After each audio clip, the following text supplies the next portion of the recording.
So hello everyone, welcome back to this channel. हमने पिछले part में देखा था कि चोंगजी की डेथ हो जाती है और इस बात का सबसे ज़्यादा अफसोस हमारे लुओ फान को होता है। यहाँ पर लुओ फान चोंगजी की बॉडी को बरी करने के बजाय उसे अपने राजमहल में लेके जाता है। वहीं पे दूसरी तरफ जो काफ़ी गुस्सा हो जाता है लुओ फान की इस हरकत की वजह से, क्योंकि हमारी चोंगजी लुओ फान पे काफ़ी ज़्यादा विश्वास करती थी और लुओ फान ने क्या करा, चोंगजी को ख़त्म कर दिया। लेकिन जो के पास इतनी ताकत नहीं थी कि वो लुओ फान से लड़ सके, जिस वजह से जो अब डिसाइड कर चुका था कि वो किसी भी कीमत पे लुओ फान को हरा के रहेगा। वहीं पे दूसरी तरफ क्विंके भी लुओ फान से काफी गुस्से में था, क्योंकि क्विंके के अकॉर्डिंग लुओ फान चोंगजी को मारने के बजाय कोई और तरकीब भी सोच सकता था, जिससे चोंगजी भी बच जाती और बाकी लोग भी जो है प्रोटेक्ट भी हो जाते। ऑफ कोर्स लुओ फान जो है सबसे ज्यादा शक्तिशाली है, तो क्विंके के अकॉर्डिंग क्या फायदा इतनी शक्ति का जब लुओ फान को लास्ट में चोंगजी को खत्म करना पड़ा। पर तिनजा क्विंके को समझाता है कि लुओ फान ने ये सब कुछ जानबूझ के नहीं किया है। लुओ फान को सबसे ज्यादा दुख है चोंगजी के जाने का, पर अगर उस टाइम पे लुओ फान चोंगजी को नहीं रोकता तो ऑफ कोर्स चोंगजी जो अपने प्लान में कामयाब हो जाती और लुओ फान चोंगजी की जान बचाने के चक्कर में बाकी लोगों की जान को जो है खतरे में डाल देता।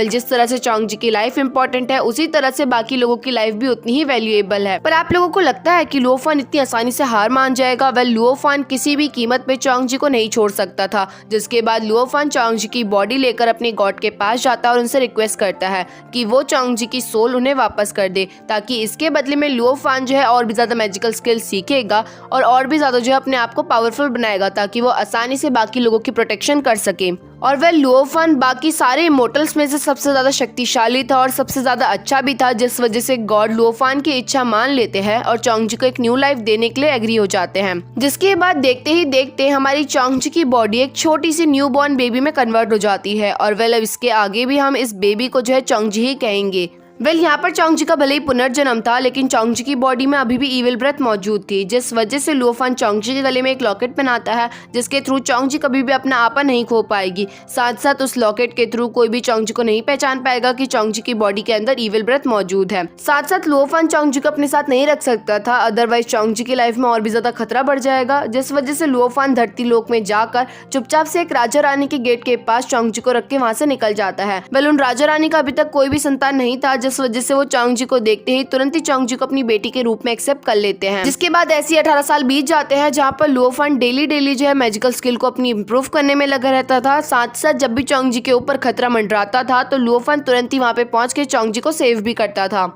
चोंगजी बड़ी हो चुकी थी, जहाँ पर चोंगजी का रूप रंग बिल्कुल ही पुरानी वाली चोंगजी जैसा ही था। साथ साथ चोंगजी के गांव में लुओ फान को पूजा जाता था, क्योंकि लुओ फान जो है उनके गांव की हमेशा प्रोटेक्शन करने में लगा रहता था। लेकिन आज तक कभी भी जो है कोई भी इंसान लुओ फान से नहीं मिल पाया था। लेकिन चोंगजी जब भी लुओ फान के पोस्टर को देखती थी तो चोंगजी को अंदर से गट्स आते थे कि शायद से वो बचपन में लुओ फान को ऑलरेडी देख चुकी है, जहाँ पर लुओ फान ने उसकी पहले भी मदद की हुई है। पर आप लोगों को लगता है कि अगर चोंगजी की लाइफ ऐसी ही सीधी सीधी चली जाएगी बिना किसी ट्विस्ट के, तो हमारा ड्रामा आगे बढ़ जाएगा? बिल्कुल भी नहीं। वांग यू को मालूम पड़ चुका था कि चोंगजी का पुनर्जन्म हो चुका है और साथ साथ स्टिल चोंगजी की बॉडी के अंदर इविल ब्रेथ मौजूद। इस वजह से वांग यू बिना अपना टाइम वेस्ट करे धरती लोक में पहुंच जाता है चोंगजी से मिलने के लिए, जहाँ पर वांग यू चोंगजी को अपने बारे में तो नहीं बताता है और ना ही चोंगजी पे हमला करता है। लेकिन वांग यू चोंगजी से ये कहता है कि अगर तुम्हें लुओ फान की तरह एक इमोर्टल बनना है तो कुछ ही दिनों बाद कॉम्पिटिशन होने वाला है। अगर तुमने उसको पास कर दिया तो ऑफ कोर्स तुम भी लुओ फान की तरह इमोर्टल बन जाओगी। पर आज तक चोंगजी ने इस टेस्ट के बारे में किसी के भी मुंह से नहीं सुना था, जिस वजह से चोंगजी को लगता है कि वांग यू उससे झूठ कह रहा है।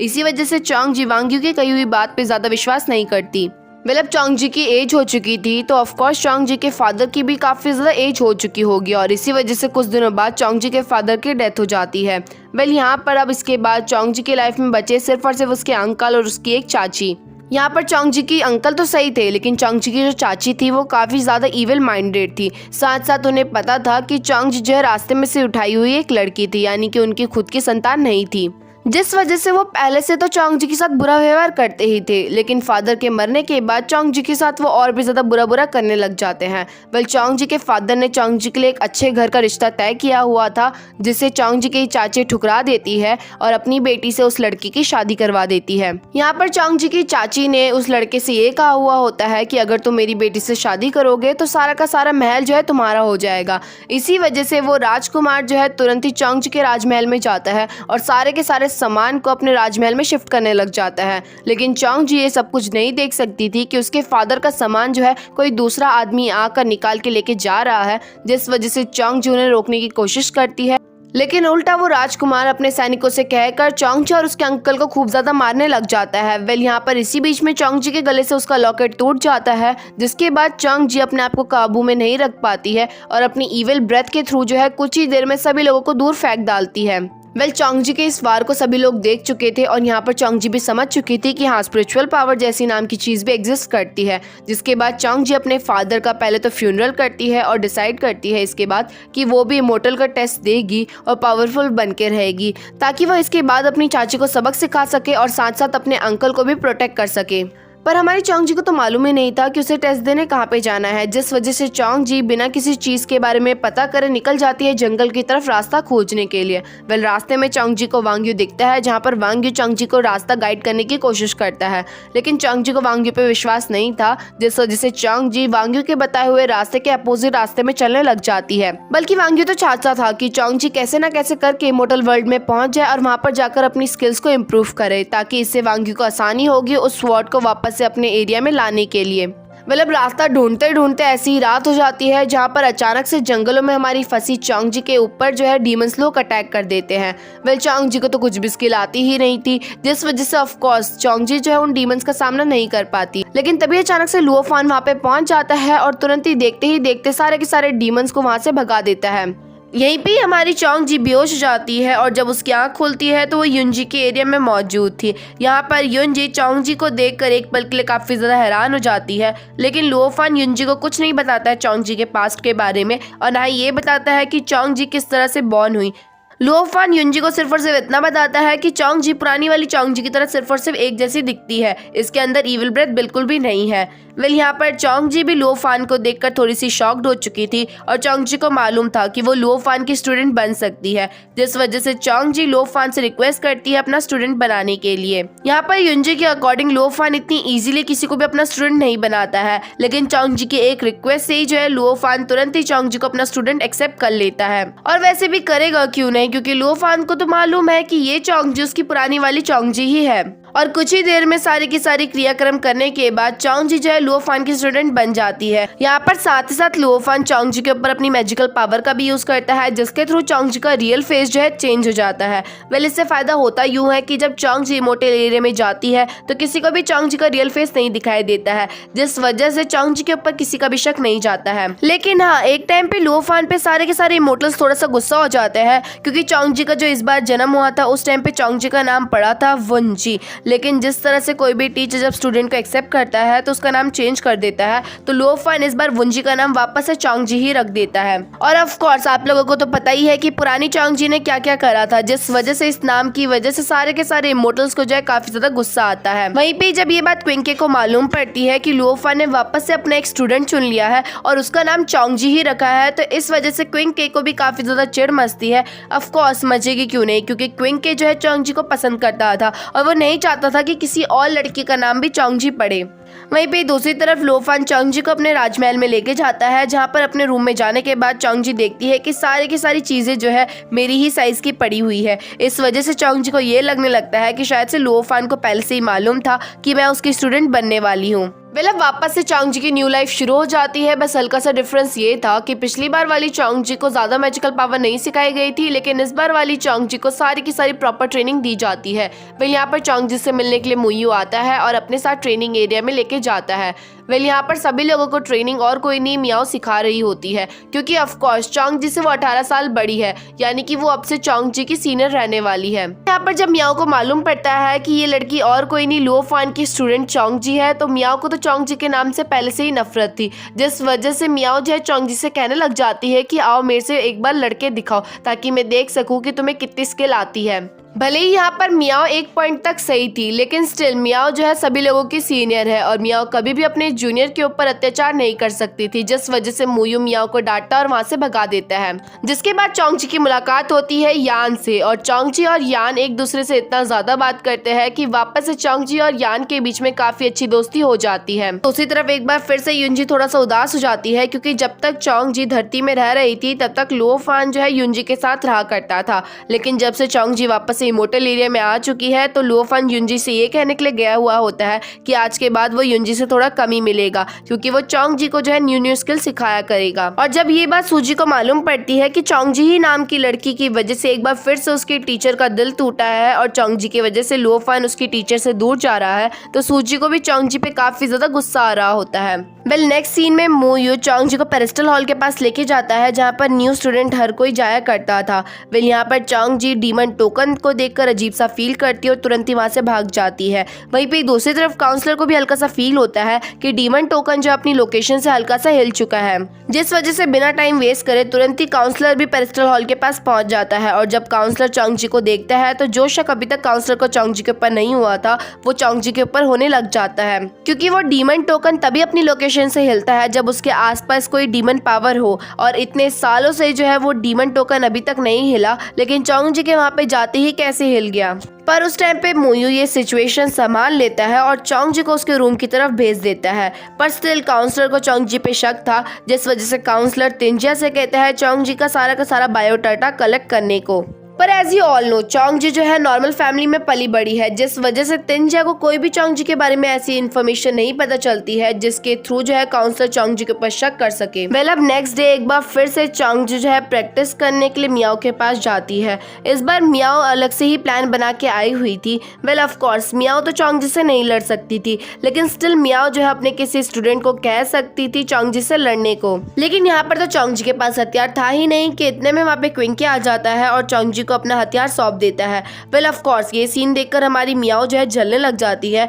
क्योंकि आज तक कभी भी क्विंकी ने अपना हथियार किसी को भी नहीं सौंपा था।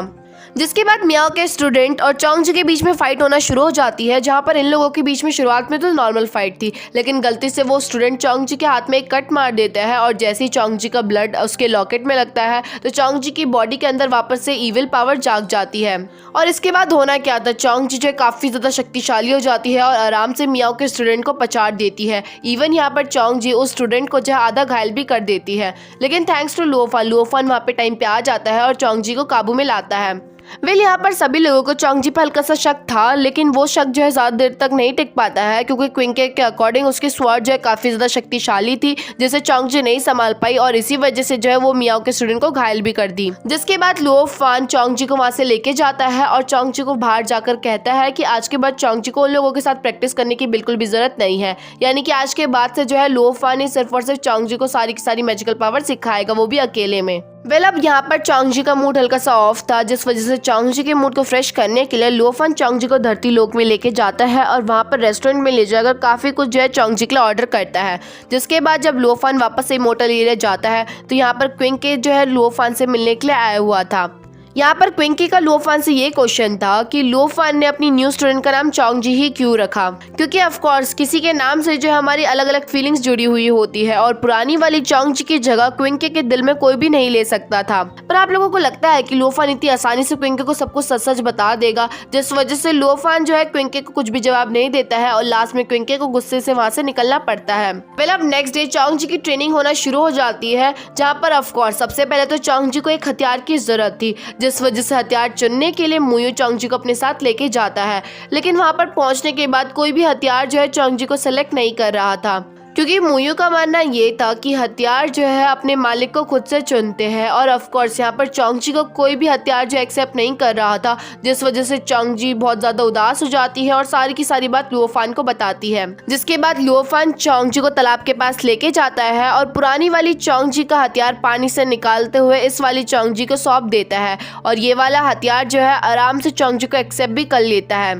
अब थोड़ी देर में जो है चोंगजी अब अपने इंस्ट्रूमेंट के साथ काफी ज्यादा कंफर्टेबल हो जाती है और लुओफान जो है चोंगजी को बहुत सारी न्यू स्किल सिखाता है, जिसके थ्रू चोंगजी अपने अपोनेंट से जो आराम से लड़ सके। सब कुछ धरती लोक और इमोर्टल वर्ल्ड में जो है सही चल रहा था, लेकिन एक बार फिर से एक और डीमन की एंट्री होती है, जो कि है हमारा ड्रैगन किंग, जो कि 300 साल से जो है पानी के अंदर तप कर रहा था और अपनी सारी की सारी ज्यादा से ज्यादा मैजिकल पावर गेन करने के बाद वो धरती लोक में आ चुका था लोगों के ऊपर अटैक करने के लिए। ऑफ कोर्स बहुत सारे लोगों की जान जा रही थी और इस चीज पर हमारे इमोर्टल्स लोगों को ही वर्क करना था, जिस वजह से काउंसलर जो है सारे के सारे इमोर्टल्स को बुलाता है और कहता है कि इन लोगों को जल्द से जल्द जो है धरती लोक में जाना चाहिए और बाकी लोगों की जो है हेल्प करनी चाहिए। वेल यहाँ पर धरती लोक में तो चोंगजी भी जाना चाहती थी, लेकिन काउंसलर चोंगजी को मना कर देता है क्योंकि ऑफ कोर्स चोंगजी अभी न्यू स्टूडेंट बनी हुई है और काउंसलर नहीं चाहता था कि चोंगजी कोई भी प्रॉब्लम क्रिएट करे। लेकिन हमारी चोंगजी अकेले भी तो नहीं रह सकती है, क्योंकि धरती लोक में तो क्विंग के, मियाओ और इवन यान तक जाने वाली थी, तो चोंगजी किसके साथ रहती यहाँ पर लुओफान चोंगजी को उदास नहीं देख सकता था, जिस वजह से लुओफान काउंसलर के पास जाकर उससे बात करता है और उसे कहता है कि चोंगजी भी जो है बाकी लोगों के साथ धरती लोक में जाएगी। और काउंसलर तो कुछ भी कह ले, लेकिन चलती तो लुओफान की ही है, क्योंकि लुओफान एक तो सबसे ज्यादा पावरफुल भी है और साथ ही साथ अपनी बात में जो है अकड़ा भी रहने वाला है। जिसके बाद चोंगजी भी अपनी बेस्ट फ्रेंड यान के साथ पहुंच जाती है धरती लोक में, लेकिन स्टिल एक बार फिर से जो है मियाओ चोंगजी को वहां पर देखकर बिल्कुल भी खुश नहीं होती। वेल यहाँ पर किसी को भी चोंगजी का रियल फेस नहीं दिख रहा था, इवन हमारी मियाओ को भी चोंगजी का रियल फेस नहीं दिख पा रहा था। तो ऑफ कोर्स सोचो, अगर मियाओ को चोंगजी का रियल फेस दिख जाता तो जो मियाओ जो है चोंगजी के नाम से इतनी नफरत कर रही है, वो चोंगजी के रियल फेस को देखकर उसको तो खत्म ही कर देती। वेल अब आगे का सफर और भी ज्यादा था, लेकिन रात हो चुकी थी, जिस वजह से सभी लोग जो है अपने अपने टेंट के अंदर चले जाते हैं, लेकिन स्टिल हमारा क्विंग और चोंगजी जगे हुए होते हैं। वेल यहाँ पर चोंगजी क्विंग से माफी मांगती है क्योंकि चोंगजी की वजह से बहुत सारे ट्रबल क्रिएट हुए, लेकिन हमारा क्विंग काफी ज्यादा काइंड हार्टेड था, जिस वजह से वो चोंगजी को माफ कर देता है। वेल यहाँ पर चोंगजी क्विंग से ये भी कहती है कि मैंने जस्ट रिसेंट में ही जो है न्यू स्किल सीखी है, जिसके थ्रू मैं अपने आप को प्रोटेक्ट कर सकती हूँ, तो क्या तुम मेरे साथ लड़ना पसंद करोगे। और यहीं पे हमारे पार्ट एंड होता है। वेल नेक्स्ट पार्ट बहुत जल्दी अपलोड हो जाएगा, तो वीडियो अच्छी लगे तो वीडियो को लाइक और चैनल को सब्सक्राइब करना मत भूलना। Thank you.